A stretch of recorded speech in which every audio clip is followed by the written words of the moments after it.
Welcome back, everyone. This is the second of our 6 dialogues on nature-based solutions. This one reflects the second of the 4 overarching principles for successful, sustainable nature-based solutions in all ecosystems.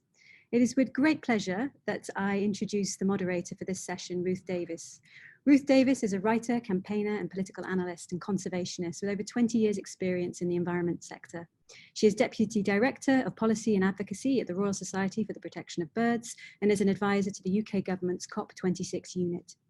Between 1997 and 2001, she managed an extensive programme of conservation projects for Plant Life, the wild plant conservation charity, before joining the Royal Society for the Protection of Birds, where she led the Society's work on water and climate change. From 2009 to 2015, she was Political Director at Greenpeace UK, where she helped develop and implement the campaigns on climate and energy, fair and sustainable fishing, and the protection of the Arctic. Ruth writes extensively about the philosophy, politics, and practice of environmentalism and was awarded an MBE for service to the environment in 2014. Many thanks indeed for moderating this session, Ruth. Over to you. Thank you so much, Natalie. It's a real pleasure to have an opportunity to do this. And I just wanted to take 1 second out to say thank you to Natalie and to the Nature-Based Solutions Initiative, which I think is doing the most extraordinary job in bringing real depth to this conversation, bringing people together, and making links that other people in initiatives don't make. So a tremendous thanks to Natalie and the team. As Natalie was saying, the core theme of this session, I guess, is about widening and expanding our horizons. There has been a long and very noble tradition of thinking about nature-based solutions in the context of forests, and particularly tropical forests, and also in the context of restoration, thinking about the restoration of forests and around tree planting. But it's possible that in that tradition, we have slightly neglected thinking more broadly about the range of other ecosystems and habitat types that can both store carbon, are incredibly rich for biodiversity, but also bring with them lots of other ecosystem benefits. And this is an opportunity to think really broadly about all of those different intersecting habitats, including thinking not just about wetlands and grasslands, but moving into the coastal zone as thinking about oceans. So that's a really kind of key part of what we want to do in this session. But when we started to think about this, it really goes beyond just bringing in other types of habitat or other kind of ecosystems. Really, this is actually about trying to think about things in a whole systems way, a whole ecosystems way. And for all of you who are both participating and I'm sure in the audience, you all know that an experience of actually what it's like being in a landscape isn't really often like being in a kind of monolithic block of a particular habitat. I mean, there may be some places where that's true, but often what you're looking at is, complex intersecting systems that change over time. And not just that, but also what we want to bring into this conversation is other dimensions of how this works, because those are landscapes that are filled often with people coming from all kinds of different perspectives and directions and with all kinds of different needs. So this is really our opportunity to widen the conversation and broaden our horizons. And without any more kind of ado from me, I'd like just to introduce very briefly our excellent panel, who I think have exactly the right kind of mix to do that broadening of horizons. We have with us Neil Davis, who's the Executive Director of GUMP South Pacific Research Station at the University of California at Berkeley. And I know that Neil's going to talk particularly about coastal ecosystems, which will be very exciting for us. We have Henk Niebuhr, who's the Director of EcoShape, who is bringing his perspective on new approaches to engineering, and particularly the context around flood risk management, and how that can intersect with the opportunity to protect and restore large ecosystems. We have Noura Baramouni, who is a Senior Forestry Officer from the Food and Agriculture Organization, who's going to bring a drylands perspective. We have Melita Samoilis, who is the Director of Cordio East Africa, based in Kenya, and bringing a really interesting and fresh perspective on the marine environment. And last but very much not least, we have Mike Barrett, who's the Executive Director of Science and Conservation at WWF, and obviously brings with him a scientific perspective, but also a kind of extraordinary depth of experience of thinking both about projects on the ground, but also how they connect up to international policy processes. So we're very lucky to have such an amazing community with us. What we're going to do is ask each of the participants in turn to give you a flavour of the kinds of projects and landscapes and perspectives that they'd like to bring to the conversation. And we've particularly asked them to bring this to life with a few slides, because we want to try to make the most of the fact that we're operating in this kind of slightly strange virtual universe, and at the very least have some fantastic pictures and some good images that can make the most of the medium. First up is Neil Davis, and I just want to thank Neil particularly because I know that he is speaking to us at what is essentially 4:30 in the morning for him. I'm told he's had quite a lot of coffee, but please do appreciate his great efforts in being with us today. Neil, I'm going to hand over to you if that's okay, and yeah, away you go. Thank you.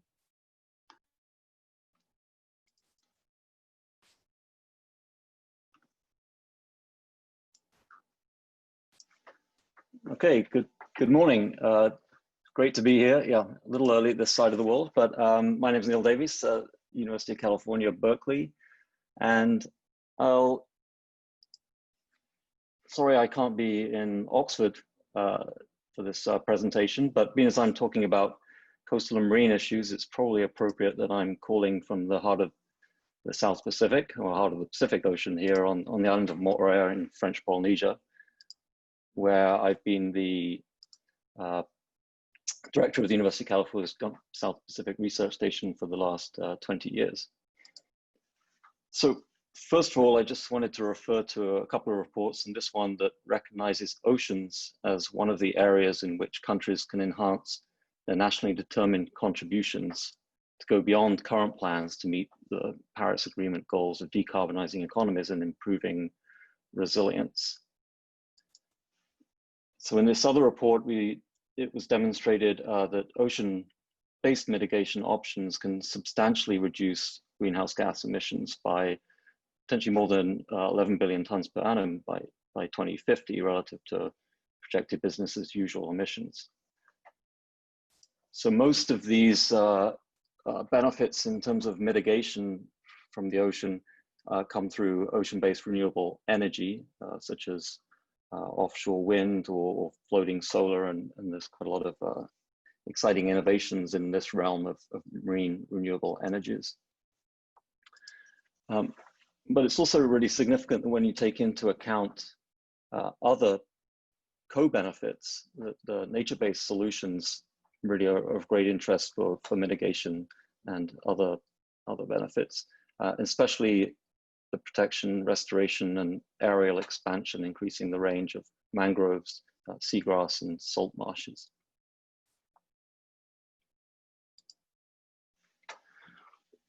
So in that context, mitigation is really an opportunity if we can protect and restore and expand those ocean ecosystems and coastal ecosystems.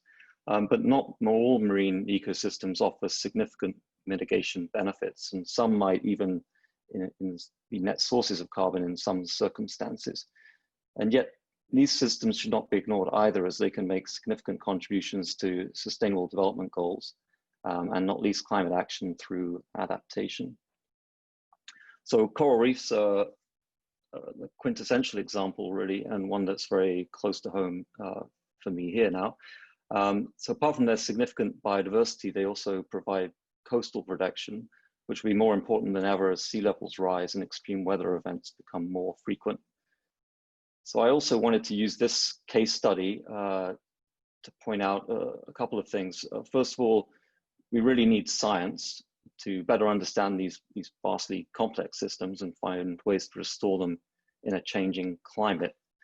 But we can also look to really rich sources of traditional knowledge and local knowledge about ways to manage and protect these systems that have been built up over millennia. The traditional knowledge has been built up with peoples like the Polynesian people here on Moorea, who have a deep understanding of them, and there are many lessons that can be learned and combined with science to protect and in some cases to restore them. The second point is I think as Ruth referred to, these aren't monolithic landscapes, but are really connected. And so we need holistic approaches. And all of these systems are connected to other parts of the ocean, but also to land. And so, for example, human activities have disrupted nutrient cycles, most evidently from land to sea, in that the increased terrestrial runoffs of sediment and other nutrients is one of the major local threats undermining reef resilience. But we also have to consider that we've interrupted flows from sea to land as well. And so one interesting example is that by terrestrial approaches to restoration, for example, controlling invasive species like rats, can help restore bird populations, seabird populations in particular, in some of these atoll environments. And it's believed that the seabirds with their guano fertilize the reefs and actually can enhance reef resilience. So some terrestrial conservation and restoration approaches can have obviously benefits on land, but that extend into the ocean and can also enhance marine ecosystems. So that was basically a few points I wanted to get across here, and just really emphasize the broad range of benefits, including but not limited to mitigation, that restoration and conservation of marine ecosystems can provide for people and planet. Thank you very much. Thank you so much. Fascinating and lovely to see those fantastic pictures of the other side of the world. Thanks ever so much, Neil. Without more ado, we will go to our next panelist, Henk Neerboer. Over to you, Henk, to tell us, I think, a bit more about the wetter side of things. Thank you.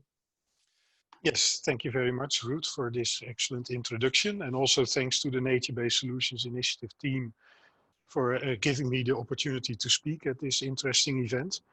I will talk to you about the Markermeer. It's a freshwater system in the heart of the Netherlands, and how we are solving societal challenges by the creation of an ecosystem there.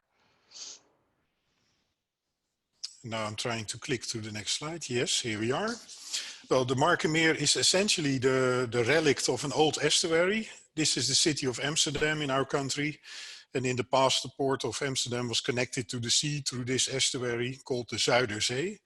In 1932, this barrier dam was built, and this whole area turned into a freshwater system. It is supplied with fresh water through this river, which is the River IJssel, a tributary of the Rhine. If you look at the situation now, you can recognize the barrier dam here, the freshwater system here, and you can also see that part of the area has been reclaimed for four large polders here, here, and here 2 polders for agricultural purposes and urban expansion. Important is this separation dam. It was built for safety purposes in the 1970s. And it separates the IJsselmeer now, which is directly fed with fresh water from the River IJssel, from the Markermeer, which is here, which takes its water from the IJsselmeer. The Markermeer is a problem because it's a degraded ecosystem, and we have seen an accumulation of problems there. It is fresh water since 1932, but only 3 to 4 meters deep. It has very low natural productivity. There is lots of fine sediments on the bed of the lake. And these sediments are being stirred up every time there is a little bit of wind. You can also see the difference in colors. You see here the separation dam. On the left hand, you see the Lake IJssel with very clear, transparent water. And on the right hand, you see Markermeer with a high turbidity. There are no natural shores. All shores look like this on the lake. They are steep, they are casting stone. So we have seen a serious decline of fish and birds over the last few decades. And moreover, this area is home to more than 1.5 million people living along the banks of the river with no opportunity for nature experiences. And also it means that you have a lot of stakeholders around this lake. So in 2014, a pilot was started as part of a policy to improve the situation here. This pilot was to create an artificial foreshore along this division dam, this artificial dam with stone banks. And the idea was that this would contribute to the strength of the dam, to the reliability of the dam, but also would provide opportunities for new habitats, for vegetation, for birds especially. We have tested this over a few years, and from what we learned, we concluded that this was a feasible concept to strengthen this barrier dam here. So this has been cast in sand over the last few years. We also apply this concept of an artificial foreshore along the flood protection here, the Markermeer dijken, which protects this area.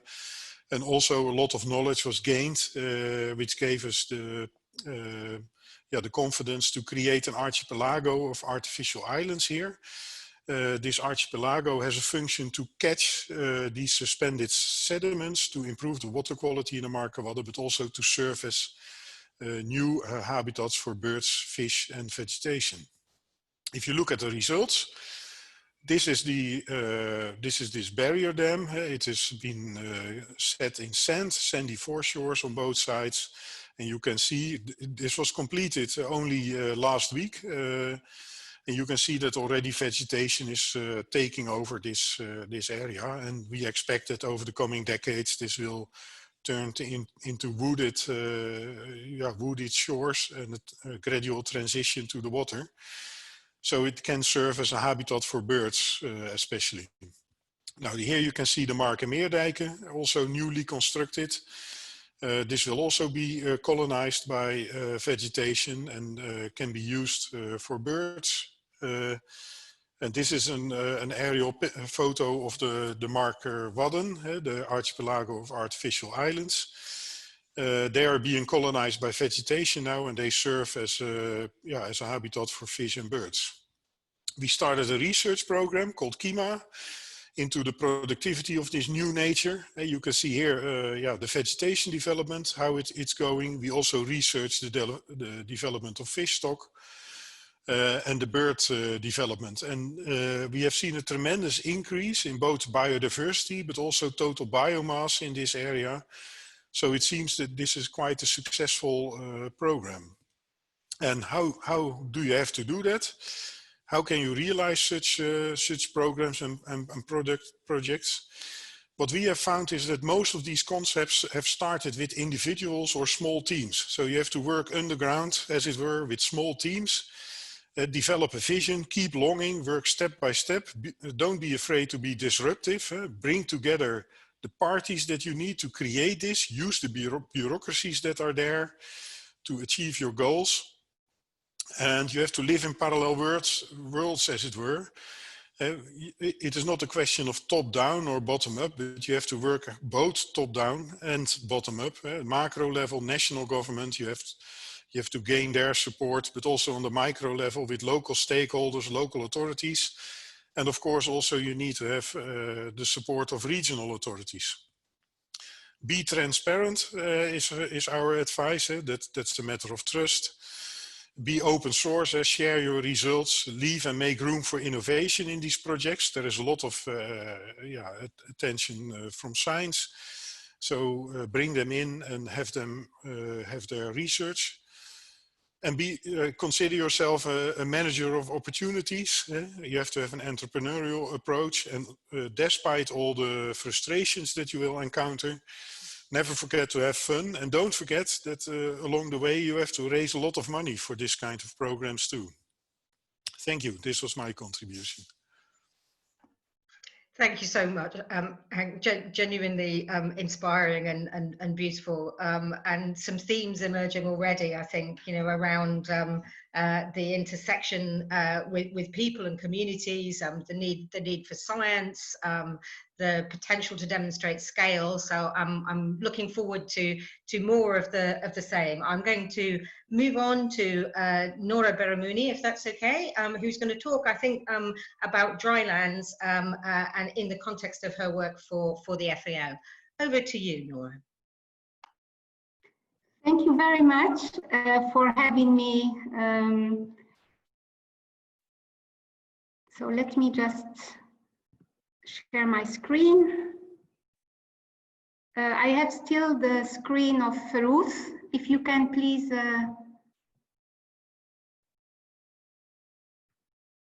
Let me see.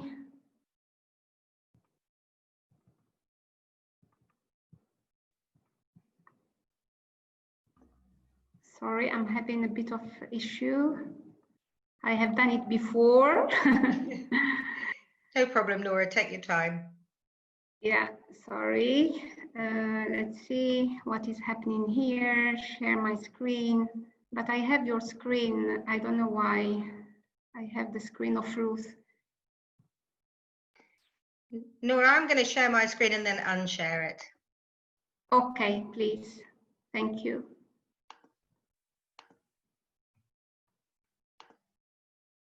Over to you, Nora. I'm not sharing my screen. Okay.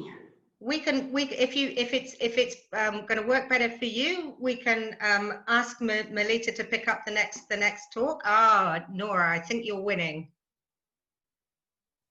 Okay, wonderful. Well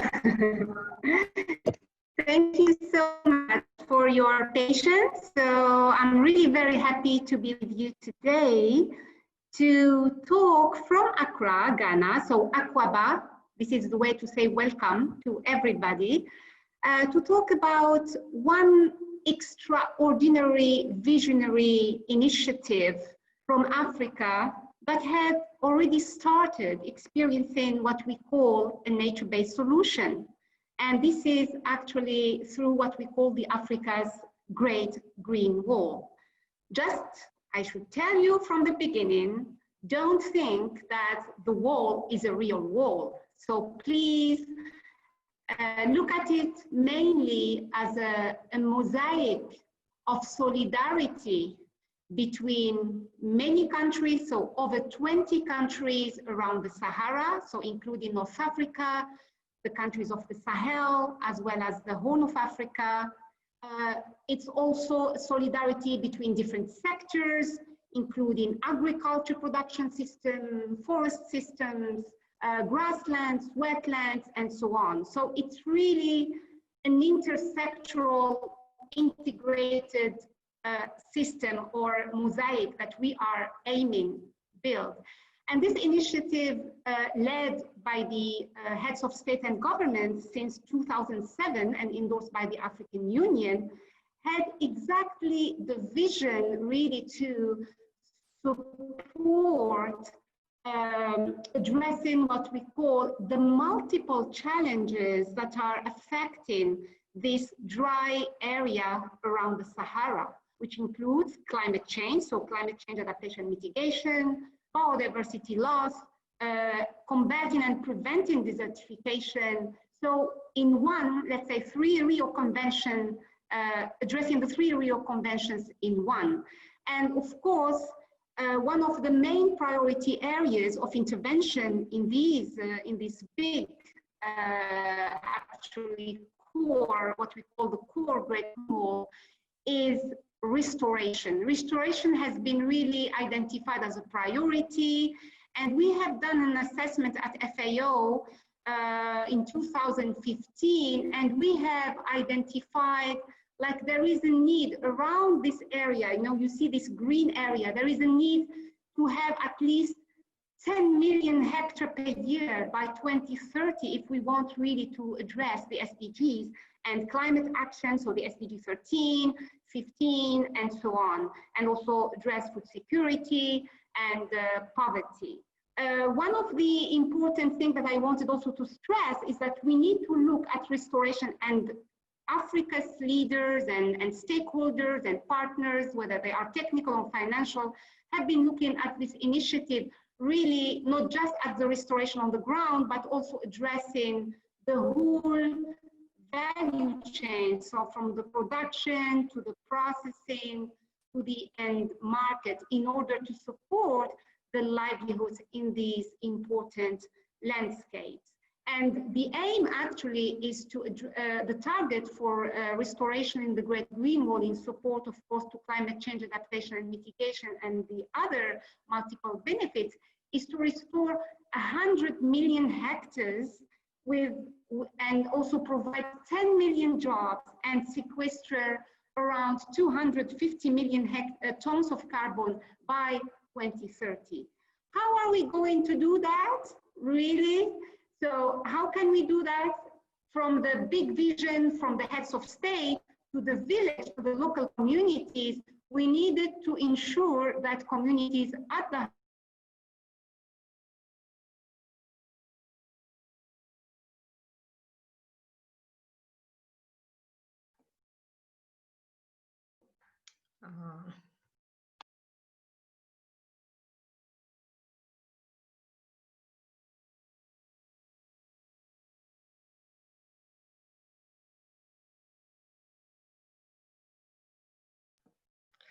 Hi, everyone. I think we may have lost Nora, which is a great pity because I was particularly enjoying the idea of this kind of huge wall of solidarity.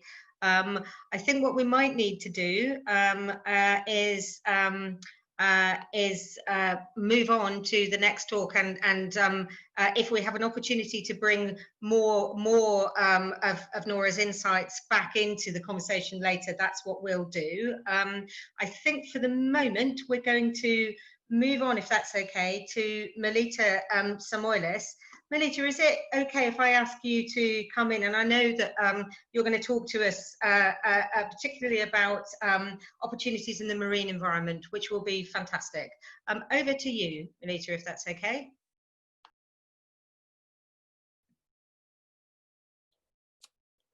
Hello, everyone. Can you hear me okay? We can hear you, Melita. Thank you. Thanks very much for that introduction, Ruth. I'm going to go straight to my screen. Hopefully this is going to work. That was very sad that we lost Nora there, but hopefully we can get her back again. So what I'd like to do today, so I represent Cordio East Africa. We work in the Western Indian Ocean, and I'm going to try and give you three main points that I think illustrate a nature-based solutions approach in the Eastern African marine context. And these are approaches that can address climate change, they can address food security and biodiversity conservation. The first point that I'd like to make revolves around protecting and sustainable use of the interconnected marine ecosystems that we have. So in Eastern Africa, our coasts are characterized by a mix of coral reefs, seagrass beds and mangroves, and it's a very rich complex, and it's different ecosystems, if you like, but they're very interconnected. In terms of biodiversity, the coral reefs of Tanzania, Mozambique and Madagascar represent the second highest center of biodiversity in the world. So that's after the Coral Triangle. So we've got very high biodiversity there. And all three ecosystems play a critical role in climate change mitigation. You heard a bit about that from Morea, from Neil. So I won't be talking about that, but you know, they're vital for protecting shorelines, protecting the people living there from sea level rise and flooding, and also the significant carbon sinks that seagrass beds and mangroves provide. So the first point really is stressing a seascape approach, because this will address both ecological resilience and social resilience. The second point that I want to go to, and I'm giving you a few pictures to take you away from wherever you are. Of course, I don't know where you all are. The second point really is about the sustainable use and the fish and the fisheries and the small scale fisheries in our region. And again, this is coming back to that ecosystem approach that I just mentioned. So fish are a key element of these systems. On East Africa's coral reefs alone, we have around 2,500 species. And if you want to think in terms of fisheries, we can extract around 6 tons per kilometre squared per year just from the reefs. The coastal people living in these seascapes are still highly dependent on marine resources for their livelihoods and their food. In many cases in these countries, these fisheries provide 50 to 90% of household income, depends which country you're in. Yet we have problems of overfishing, we have problems of destructive fishing, even dynamite fishing, and we have poor management. So fish are becoming extremely depleted, as well as we're suffering from degraded habitats. So my second point here is really about, let's not just focus on the habitat. There tends to be a fair amount of that. Obviously we need the trees, we need the corals, but the fish within them are also a very important part of that ecosystem, and to have the full ecosystem functioning, we need them. And in many contexts, and particularly in East Africa, we need them for food security and livelihoods. So some of the solutions revolve around what we call climate smart fisheries, around improving gears, switching to other species. And then the other one is really protecting and restoring fish, but also their habitats through protected areas. So that's going to take me to my third point, which is really bringing the people side of the equation into this and talking about community ownership and locally managed marine areas. This is obviously a protected area approach, LMMAs, locally managed marine areas. And I want to stress here the community ownership aspect of this. So to give you a few figures, in the Western Indian Ocean, that's around 8 countries, there's 31 million people living within 25 kilometers of the coast, and this is projected to increase to 46 million by 2030. The coastal people living within these seascapes want and need to play a leading role in the governance of their marine resources. Many of the people see themselves, those that are living within, say, 5 kilometers or 500 meters of the coast, see themselves intimately linked to these seascapes. Consequently, we're seeing an LMMA movement in East Africa, which is really exciting, and they are actively leading this movement. And to give you an example, in Kenya, we had 1 LMMA in 2006, and this rose rapidly to 24 in 2015. Kenya's got a fairly short coastline, about 600 kilometers. The final point I want to make within this, this element, the people and the community side, is that the national legislation that supports LMMAs is a key element to their success. And I think in this session in Nature-Based Solutions, we are very much talking about governance. Where there's national legislation, communities feel a sense of ownership and stewardship because their LMMA has been legally formalized. And that is a critical element. I'm not sure where my 5 minutes is, but I just want to finish with saying there's a lot of skepticism sometimes around local approaches, that it's too small, it's too little, and we're not really going to address the critical issues in our environments this way. And I'd just like to point out that LMMAs, it's a study that was done a few years ago, has totted up the contribution of LMMAs in the Western Indian Ocean to be about 11,000 square kilometers. So raising that CBD commitment, if you like, to protected areas. But I think much more importantly is that local people are living intimately in these seascapes, and they have to be part of the approach. And they're just part of it, whether you go to the Marine Spatial Plan, large scale, coastal people in those seascapes need to be part of it. Thanks very much. I'll stop there. Just wonderful, thank you. It's a subject that's really close to my heart, having worked on many fisheries campaigns over the years, and only ever really seen them sing when they involve local people. So I was just very, very inspiring. Thank you very much, Melita.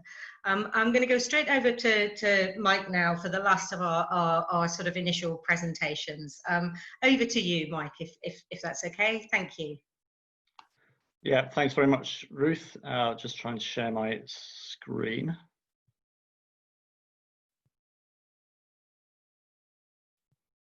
Yeah, there we are. So I just wanted to talk about nature-based solutions in terms of scale, and scale not just in the sense of making a nature-based solution work, but in terms of making nature-based solutions meaningful in a global context. So I wanted to start by just reminding us about where we are and where we've come from. So we all know this, nature is in a steep state of decline, no matter which metric you use. We know that things are pretty bad and have been for many decades. We also know that most of the internationally agreed solutions to biodiversity loss are sticking plasters in the sense that it tends to deal with slowing rates of loss rather than actually reversing the trends and restoring nature, despite the fact that we know that if we are to provide current and future generations of people with the services that they need, we need more nature on the planet, not less. And we also know that if we want to avoid dangerous climate change, we need more nature on the planet and not less. And it was this that brought me and a number of colleagues led by Georgina Mace to suggest the concept of bending the curve a couple of years ago. And so I've just lifted a diagram here from our paper. The idea here is that no matter what metric you use, whether that is abundance, diversity, or the extent and quality of habitat, all of these things need to be in a state of recovery. We need to be heading towards a better state rather than the worse, and we need to bend the curve as soon as possible. And our suggestion was that we should be aiming to do that by 2030. I'm really pleased to be able to share this slide.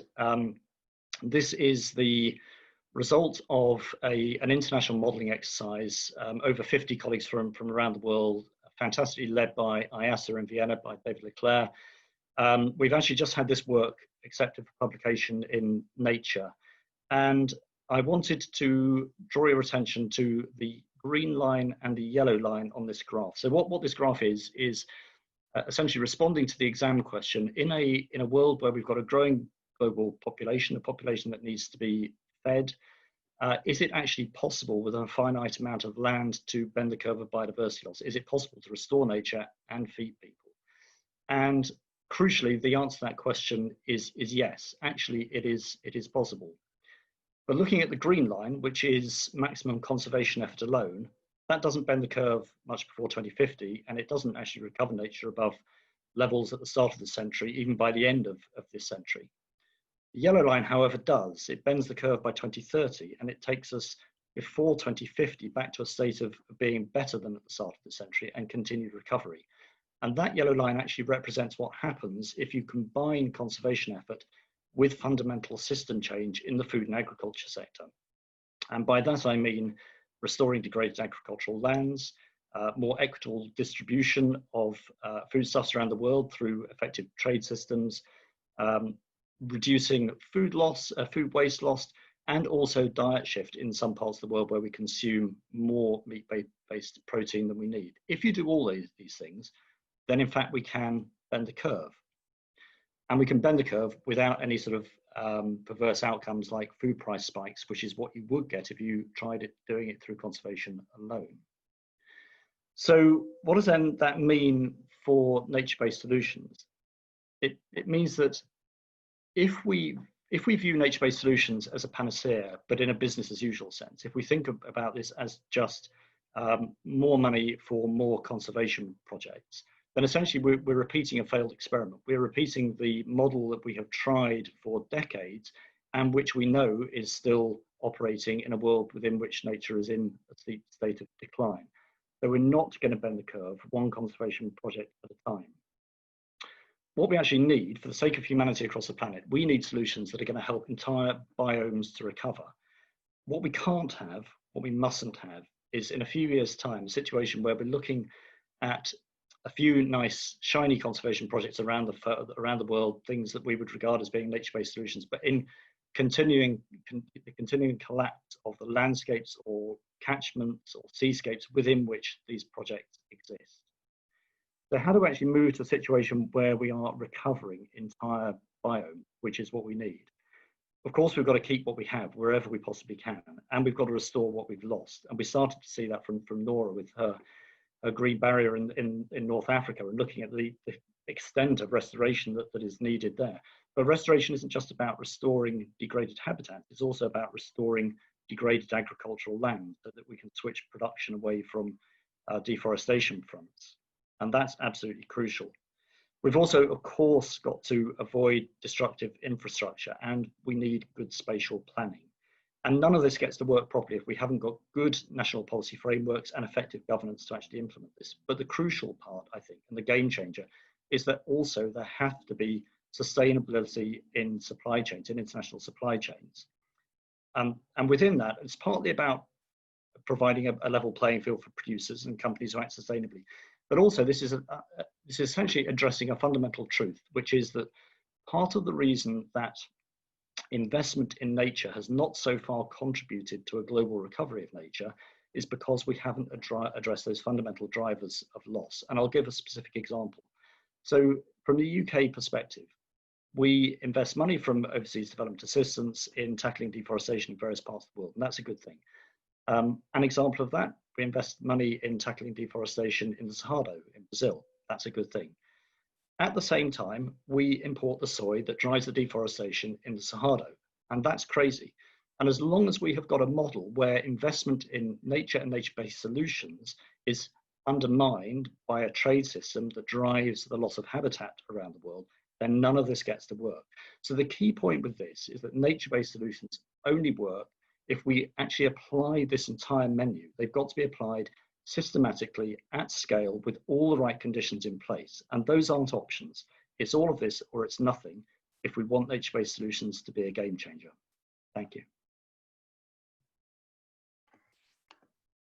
Mike, fantastic, and brilliant to kind of zoom right out to that big picture of structural change. I think you've set us up brilliantly for the conversation, because somehow or another we need to find a way of connecting this big kind of structural system and all of these sort of big global agreements with the right kind of piping and wiring to drive the sorts of solutions that we've been talking about at scale, and do so in a way that is, kind of working with the knowledge and wisdom and participation of local people. So that's the exam question, folks. Not straightforward. What I'm going to do now, if that's okay, is go to some questions that you guys have been sending through to the panelists. I know that we've got Nora back on the line, which I'm delighted to know about, and I'm hoping that we can hear a bit more from her a little bit later on in response to some of these questions, because there was much more in her presentation I know that we haven't yet had an opportunity to hear about. So we'll bring in Nora whenever we have the chance, but we're going to start with a few questions from the audience directed to specific panel members, if that's okay. I'm going to start with a question for Henk. Henk, how can we make sure that in creating a novel ecosystem like the one that you're describing, there aren't knock-on benefits up and down the system? So how do you understand your project in the context of that bigger, complex system along the coast of the Netherlands? Thanks, Henk. Yeah, that's a very good question. And basically, it is for this particular example, there's not a straightforward answer, because actually what I would recommend anybody designing nature-based solutions, or what we are investigating building with nature solutions, is to start from the system. So you have to understand the system and work from that system, and make sure that your project aligns with the system. But in this case, that was very difficult, because there had been a massive system change. It was a saltwater ecosystem with fluctuating water levels and moving tidal flats, etc., into a stagnant water, freshwater ecosystem. And the main problem of the Markermeer was caused by the fact that the geometry of the lake was still corresponding to this old system. Whereas the water quality was asking for a completely new system. So it has been a long struggle in our country to get consensus over what do we want to achieve with this lake. It was highly valued by urban people who used it as a recreation space, who had big boats on in the marinas at the edge of the lake. So they were very much opposed to any change. Whereas on the other hand, it was clear that from an ecological viewpoint, but also for the fishing industry, it was necessary to do something to save the ecosystem as a productive system. So again, scientists from the Netherlands, but also the asset manager here, which is the national government, has done a lot of effort to find some kind of reference situation. And in the end, they decided something like the Markermeer exists in Estonia, a comparable lake, which is the Lake Peipus. So they have, there has been a lot of research into how this system worked. And basically what we are creating now is a completely new system, which will replace the old system. And of course that has drawbacks. One of the things is, in my opinion also, that the landscape that we created in these lakes, in Markermeer and IJsselmeer, has great cultural historical value also. But this historical value is related to the past as a salt estuarine system. And this probably will, the creation of a new ecosystem will mean that a lot of these cultural historical values will be lost.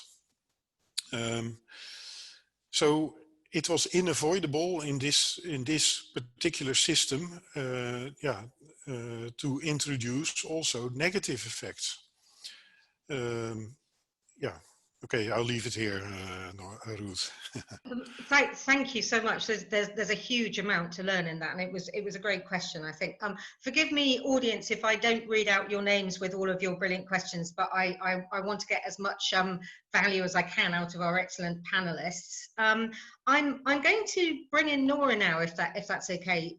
Nora, we had a question asking about the experience that you might have had of different conflicting local interests, and what you do when you potentially have local communities who may not feel so positive about a project because they have economic interests that are at stake that may not be aligned with conservation interests.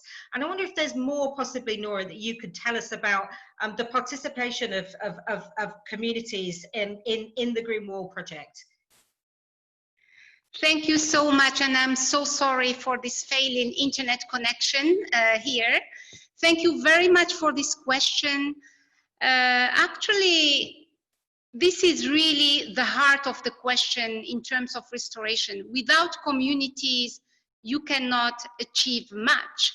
And this is why the restoration model that has been designed through this, Action Against Desertification program, with the support of FAO and many member countries, as well as, the stakeholders, the municipalities, has been exactly first to do, we have the vision of the heads of state, but let's go to the village. So going to the village, talking to the communities, consulting them, and, by user groups, looking at the different user groups, the traditional healers, the pastoralists, the farmers, the ones who depend on forest fruits and so on. So they have been consulted and asked about their needs, there were different actually surveys regarding the needs in terms of socioeconomic needs and baseline, as well as the needs in terms of the plants they want to see back on their landscape, because the landscapes have become really bare because of desertification, drought, and so on. So these people, the communities themselves, have been really able to express their interests and their needs. And the species, they know them better than me and you and others. So they know them. They have, use them traditionally, etc. So what has been done is really to support them through the science. I have, for example, we have in the team the coordinator of the program who knows really the seeds, and so identify how to mobilize the seeds of these grasses and trees and shrubs in order to grow them together. Second, also, we assess the capacities, the existing capacities they have, because they have already some traditional knowledge about the use of the species, but also about the use of land and conservation, you know, for example, using water harvesting techniques, like maybe you heard already a lot about the half moons, you know, in order to harvest the water so that to ensure when it rains, so the plant can benefit from the seed, or the seedling can benefit from these from the rain, so that they can get the land restored. And this restoration, it's really a restoration for agriculture, for fodder, you know, production of fodder for their livestock, and also for the use of what we call the non-wood forest products, means like fruits, like leaves, and so on and so forth, that could also be used either for their food security themselves, you know, their self-consumption, but also for trading and marketing, so that they can get income, you know, livelihoods. And so far, just, you know, to cut it short, so far we have been able to support, you know, having 53,000 hectares already under restoration, providing already benefits to the local communities, and they've seen the benefits. They are sharing those benefits using what we call the comité de gestion, so COGES, you know, management committee, to maintaining and managing the land and benefiting from it. And all this together in collaboration with the different stakeholders, and also very importantly the mayor, you know, of the land, and the different, you know, traditional rulers. So this is what works really, you know, beyond all the pledges that we talk. At the end, what is important is to create the benefit on the ground, and having it, you know, maintained so far, yeah, on the long run. Thank you. Nora, fantastic, and so glad that we got you back, and we're able to gather some of that wisdom. Just before, I know Mike has to leave us, unfortunately, slightly early, and before he does, I've got a couple of questions I'd like to put to you, Mike, if that's okay. One was a relatively straightforward but very important technical question, which was whether or not oceans were included in your kind of bending the curve graph and the modelling that went into that. And then I'd like to just build on this question of how we actually use those big international processes to drive change at the scale that you're talking about, but how we do that in a way that is actually going to bring communities along with us, because the kind of change that you're talking about, Mike, I think is in some ways quite terrifying for people. If the sense is that what we're going to do is turn the whole food system on its head, and everybody along that supply chain, you know, everyone feels that they've got something in stake in there. So if you could tackle the oceans bit first, and then talk to us about your vision for how the international community can help drive structural change but bring people along, that would be great. Sure, thanks, Ruth. Yeah, so the oceans one first, because that's the easy question, in the sense that no, oceans weren't included in that work, simply because the modelling effort was so immensely complex already to look at terrestrial areas that was out of scope. So no, that's additional work that very much needs to be done. So to the questions around supply chains, and gosh, there is so much in this, and yes, none of it is easy. So maybe a few points that I'd like then to make. The first point is that, of course, my presentation is not designed to imply that local projects themselves are a waste of time. They're not. And principally, of course, they're not, because it's going to take a while to turn the supertanker around to achieve the sort of system change that is necessary. And it's so important that we protect people and nature where we can in the meantime. So local projects are necessary. But what we mustn't do is to fall into the trap of thinking that those alone will ever add up to being the solution, because they won't. And if we don't achieve system change, then the scale of global environmental change will be so great that actually a lot of those projects will cease to be viable in any case. So the point is we have to do both. We have to do both. On the point around agricultural production. So first of all, it's really important that this shouldn't be about sort of demonizing producers. That's absolutely not what it's about. It should be very much about providing a level playing field for those who want to produce sustainably.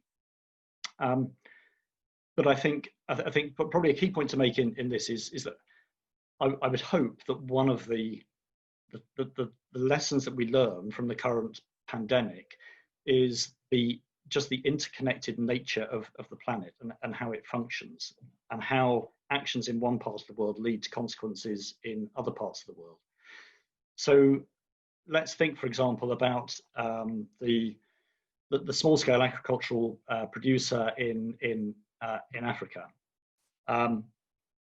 Now, it's potentially beyond that person's control at the moment as to the viability of their enterprise going forward. And the reason for that is because on the other side of the Atlantic, we've got the Amazon rainforest. The Amazon rainforest, we know from the best available regional science, is within a few percentage points now of tipping away from being a viable rainforest and into converting into a savanna. So we've lost, the best part of 20% of the Amazon rainforest, and estimates are that less than 5% further loss will reach that tipping point. Now, the significance of that is that there is no model solution to a 1.5 degree world, so no model solution for relatively safe climate change that does not account for having a functional Amazon rainforest. So if we lose the Amazon rainforest, forget 1.5 degrees. I mean, we're into a world of seriously dangerous climate change. So my consumption in the UK is currently driving deforestation in Brazil, including the Amazon, which is going to trigger climate change, which is going to then impact that small-scale agricultural producer in Africa. So you've got this trickle effect right around the globe. So actually, I mean, I see the responsibility, the necessary responsibility of consuming countries like mine in tackling our footprint in order to make sure that there is a viable future for people all over the planet. The problem at the moment is that we don't have solutions that actually join up all these dots. And until we take responsibility for our consumption, I'm afraid it's going to be really difficult to see a sustainable future for people right across the planet. Mike, thank you so much, and thank you for managing to finish 1 minute before you need to disappear and have, I know, what is a highly relevant conversation with members of the government. We've really appreciated your contributions. Good luck in that discussion. Thanks, Mike. I am going to turn next to Neil with a question around the design of projects, Neil, if that's okay. The question we had was, how do you factor in the potential impacts of climate change itself on your NbS planning, and how do you manage to build in resilience and support for the ecosystems that you're protecting and restoring as you go forward? That's one for Neil, if that's okay. Over to you. Yeah, sure, thanks. Very good question. Of course, that's one of the conundrums here, is that some of these systems, like coral reefs, for example, which provide coastal protection, which we're going to need increasingly because of climate change, are themselves also being undermined by climate change. So I think if I understand the question correctly, it's like we have to consider that while those might be great solutions, they're also ones that might not be available in some places because of global drivers. So one approach is obviously to understand what the mechanisms are that are leading to the degradation of those nature-based solutions or the ecosystems in question, and to try to find ways, apart from the global efforts to reduce greenhouse gas emissions, where we can boost resilience of those systems, at least in the short term, pending the longer term reductions. So there are significant things that can be done to increase the resilience of these natural systems in the short term. And some of those involve some of the practices we've heard about from local communities, and some of them involve some more innovative scientific interventions, and some of those might be ones that we'd rather not have to do. For example, might require some assisted migration of species that are more adapted to, say, higher sea temperatures, which won't get to some regions naturally because of their dispersal mechanisms, won't get to those regions quick enough. So we might have to assist that migration, which goes against a lot of what we've done in conservation in the past, to try to avoid moving species around and creating potentially invasive species issues. So we need to be really smart about managing, and unfortunately we're going to have to some extent manage the complexity of these systems and intervene. We can't just try to put them into protected areas and say we can sit back and leave them alone. Will need active management to boost their resilience to climate change. Really great answer. Thanks very much, Neil, and clearly something that you've been considering in detail in your setup. I'm going to go over to Melita now, if that's okay. A very interesting question. Melita, you mentioned in your talk that there was a likelihood that there would be an increase in population over the coming years on the area of the coast in East Africa that you're working on, and I guess that has potential for there to be an increased level of development on the coast, and there's obviously a trend across the world for people to gather more densely in urban environments. Have you thought about how NbS can be integrated into a kind of urban coastal context? And is that something that you have to deal with in your projects? There's a sort of emerging kind of coastal development pressures alongside working with fishing communities. Yeah, thanks for the question, whoever asked that. It's I mean, it's a fair point. I have to say that I have not worked on greening urban environments and cities. Obviously, there's a fair bit of discussion about it. It's absolutely correct that urbanization is going to increase hugely, particularly in our region, in Eastern Africa. But I do know that there are those working on green cities, and I think possibly Hank might be a better person to answer. But in the kind of environments that I'm talking about, where what sort of coastal systems do we have? We've got reefs, we've got seagrass beds, we've got mangroves. I don't think by saying with nature-based solutions that we can't have any cities or any development. You know, it's going to happen, particularly in parts of Africa. But you can do them in a sensitive way so that you're minimizing the impacts that you're having on those systems. Particularly, you know, as we've just been talking about, that coral reefs are extremely vulnerable already to climate change and are changing. So there's if you've got the highest biodiverse, healthy reefs in certain parts of your coastline, then perhaps that's not where you do your development. So it comes back to that marine spatial planning approach, where you weight different developments in different places, whether it's aquaculture, urban development, etc. And then you use nature rather than concrete to do things like protect your city with seawalls. You use things like mangroves, you maintain lagoons, that sort of thing. But I'm not really very well qualified to talk about that, because it's not an area I work in. Maybe Hank can. Thanks very much, Melita. You sounded fairly well qualified to talk about this to me, I have to say. We're moving gently towards our last 10 minutes, and I'm going to take the chair's privilege, if that's okay, and just try and draw out a couple of thoughts on, I guess, what feel like sort of two of the sort of biggest issues that have emerged here. I want to just first consider again this question of how one manages the relationship between the local and the national and the international. How do we reconcile the absolute need to drive things from the bottom with participation amongst local communities, this sort of big top-down structural change? And I think I'd like to go back to Henk on that one, actually. Henk, have you got a recipe? I know you mentioned it in your talk, but have you got a recipe about the balance between how we drive top-down objectives and how we really bring people to participate in shaping these landscapes?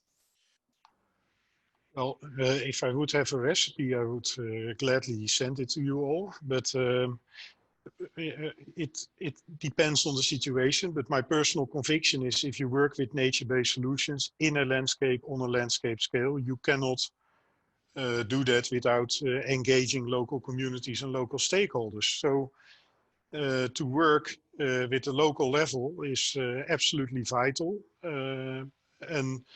But of course, it also needs to be connected to policies or legislation coming from the top, so to say. And that's what I also mentioned in my presentation.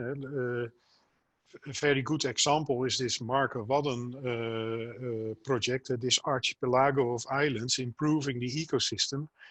Basically, this is a project which was started from a national NGO. Natuurmonumenten. They were the drivers of this concept. They wanted it.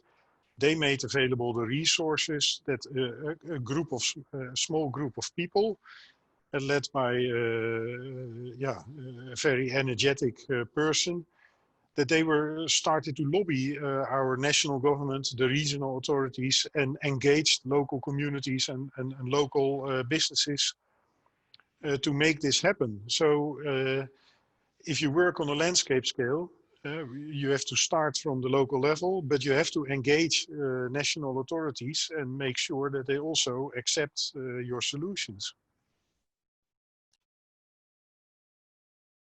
Great, thank you. And I think you did offer a really great example of how those things could be nested, the one within the other. I am going to slightly unconventionally hop back to Melita at this point, if that's okay, because I know that she's got a huge amount to offer on this particular subject. Melita, we talked about the engagement of local people in the projects that you were talking about. Can you give us a sense of how and if you reconcile that with more kind of top-down approaches? And I know you talked about, you know, kind of scaling up. Have you got a feeling about whether one starts from the and builds from the bottom up, or whether or not one has to be kind of drawing down big policy changes and finance from the top to make things work? Yeah, it's quite a hard question, but I would definitely say that one needs to be doing both at the same time. In fact, you need to be working at all levels all the time, which of course is quite challenging. It's challenging for us. We're a small NGO, but I mean, we really try and work with government and with policymakers and then global decision makers and think about, you know, the CBD targets, the SDGs, etc., because governments need to be responding to those. But what I would want to put a push for is that often the bottom up, the community-based approach is often seen as I mentioned earlier, sort of too small and a bit too little. And I think also it's difficult, you know, unless you very much work at that small local scale, it's often sort of overwhelming. And I think that what I would say is that when you're dealing with that coastal seascape, so we're not kind of offshore dealing in the EEZ with industrial fisheries, you're dealing with the coastal zone, the people are part of that. And if you don't engage them, we will continue to fail. You know, I don't want to talk about a lot of failure because I think, you know, that can get very depressing, but I keep hearing the same issues in Eastern Africa, and I guess I've been around a bit, so it's been going on for decades. And I think that there was a lot of top-down, there was a lot of declaring a marine park or bringing in certain legislation with no community consultation, no community at the table. And I think once that's changed now, it's changed in about the last 10 years, sort of better late than never. It changed a lot sooner in places in the Pacific or in the Philippines. The Philippines has got fantastic examples of this. And I think that when you do have that bottom-up approach as well, the two can meet. And I think you need both. You absolutely need both. Thanks, Noor. Thanks so much, Melita. And yeah, good to hear that you do believe in the possibility of it meeting, and also that things have been improving, which is certainly my sense. Can I add one little thing, Of Nora? course. Is that all right? Just to sorry, just to say that one of the triggers that if you want things to speed up, because it did suddenly speed up in Kenya, is that if you take communities from one site to another, and we've had Mozambicans going to Madagascar and Djiboutians coming to Kenya, and seeing a community-based approach, something that's working, an LMMA that's working, the stimulus, and it's exactly what happened in the Philippines, and I'm sure it happened in Fiji in the Pacific, it can just take off. And so getting people to talk at that level is extremely important. And I just wanted to put a little plug in that for that. And a good message for one of the things that perhaps the international community can be usefully be investing in is building those links. Nora, we're moving to a close here, and I'd really love to hear from you again. The project you're working on has got huge scale. I'm really interested in how it connects into the international scene and international policy. And from your perspective, what can these sort of big global processes like the CBD or the UNFCCC, what can they do to help you deliver that vision on the ground? Yeah, thank you very much, Ruth, for that question. Actually, the Great Green Wall as a nature-based solution, as it is building now, it has been established a decade ago. Yeah, started a decade ago, but it took time really to ensure that there is this planning done and the confusion be a bit settled, and making sure that communities are engaged and the different levels are engaged. I wanted just to say that what Melita was saying also before, having this South-South, and I would call it, let's say, the South-South cooperation between the countries was really very important, because they are sharing borders, they share different, the same common challenges, issues, natural resources. So that was really a very important push. That's why I think it's really important to have this top down from one side, like looking at the whole, the policies and the push from the heads of states and governments. But from the other side, of course, bringing the communities certainly at early stage in order to plan and implement and design, implement, maintain and monitor, and also get the benefits to it. So how can we use the different international initiatives or fora to support this movement already? I think one, if you look at the UN, for instance, the UN decade on ecosystem restoration 2030, yeah, so it's really the decade to act, and Musonda from UNEP has already spoke about it, because it's this morning during the opening speech or presentation. So the UN decade on ecosystem restoration is already bringing and seeing the Great Green Wall as one of the main flagship programs that need to let's say, be promoted and supported technically and financially and politically and so on. So this is one. So the Great Green Wall bringing lessons to the whole world, for the UN decade, but also the UN decade gets back with supporting more mobilization of people, stakeholders, technical, financial partners to support the work. This is one.